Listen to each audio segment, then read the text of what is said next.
one of the things I realized living as a South Sudanese and also living in Kenya, there is what I call a nilotic factor, whereby some of our cultures, Yes. they're hindering us from building a wealth. One example is opportunities we have. Most of the landlords, they have vast land, for example. Yes.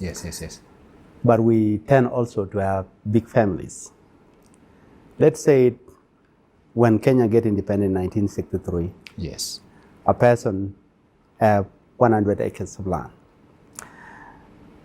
Generation is measured in 20 years. Every 20 years is new generation. Yes.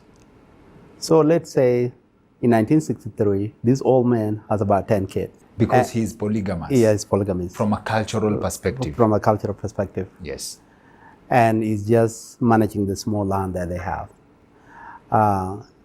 20 years will be 1983. So let's say 1983, the old man thinks that he's older. He wants to give the land to his children.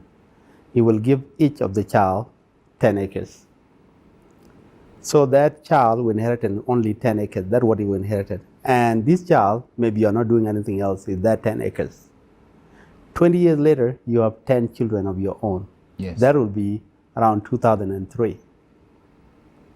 So 2003, you subdivide that land, which means each of your child is getting 1 acre of the land. Then now, 20 years later, that will be 2023. Each of that generation has another 10 child. That land will go down to be subdivided into eighths of each family.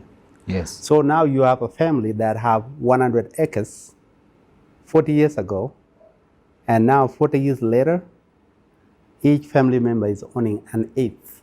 Okay. So they have transitioned from a potential wealth to poverty. And does this mean that the generation that inherits the land, say for example, when they get 10 acres, for the most part, they're just comfortable that they have the land, there's no need to multiply?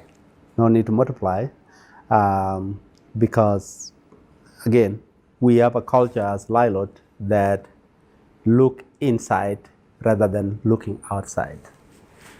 And that one is, how do the world see me?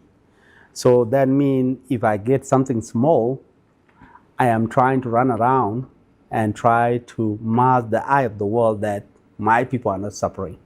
So you are dressing a wound instead of solving the problem.